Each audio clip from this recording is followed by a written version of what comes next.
बिस्मिल्लाहिर्रहमानिर्रहीम। अस्सलामुअलैकुम। 3 नेकियां जिनके करने से क़यामत के दिन अर्श का साया नसीब होगा। पहला, टूटे हुए रिश्तों को जोड़ना। दूसरा, दिल न चाहते हुए भी माफ़ करना।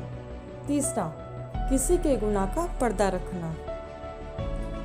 नसीहत वो अच्छी बात है जिसे हम कभी गौर से नहीं सुनते, और गिब्बत वो बदतरीन धोखा है जिसे हम पूरी तवज्जो से सुनते हैं।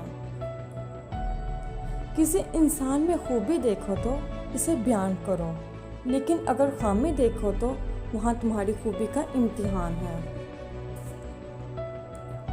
रिश्ते और रास्ते तब ख़त्म होना शुरू हो जाते हैं जब पाँव नहीं, जब दिल थक जाते हैं। ज़िंदगी आसान नहीं होती, इसे आसान बनाया जाता है। कुछ सब्र करके, कुछ बर्दाश्त करके और बहुत कुछ नज़रअंदाज करके। कभी कभी गुफ्तगू करके लोग आपको इज्जत नहीं, धोखे दे रहे होते हैं। हमारे यहाँ अक्सर लोग मजाक का सहारा लेकर दिल की बात कह देते हैं। किसी इंसान में खूबी देखो तो इसे बयान करो, लेकिन अगर खामी देखो तो वहाँ तुम्हारी खूबी का इम्तिहान है। जब कोई दिल दुखाए तो चुप रहना चाहिए, क्योंकि जिन्हें हम जवाब नहीं देते इन्हें वक्त जवाब देता है। बोलना सबको आता है, बस किसी का दिमाग बोलता है, किसी का अखलाक बोलता है और किसी की ज़बान। अपनी अच्छाई को साबित ना करो, वक्त एक दिन इसे खुद साबित कर देगा।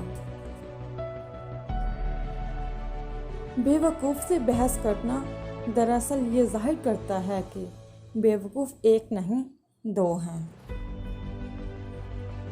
रिश्तों के बाज़ार में आजकल वो लोग हमेशा अकेले ही पाए जाते हैं जो दिल और ज़ुबान के सच्चे होते हैं।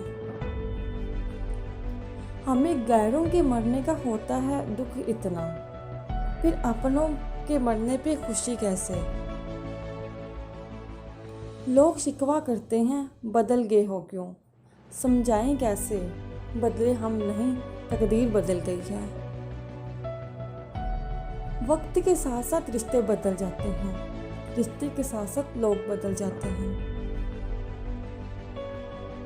किसी भी हालत में अपना हौसला मत छोड़ो, क्योंकि लोग गिरे हुए मकान की ईंटें भी उठाकर ले जाते हैं। मर्द की असल मर्दानगी औरत पे हाथ उठाना नहीं, बल्कि औरत के हक में आवाज़ उठाना होती है। सब अपना होने का दावा करते हैं, हकीकत में खुदा के सिवा कोई अपना नहीं। बेवफा लोग नहीं, हकीकत में बेवफा रिश्ते होते हैं।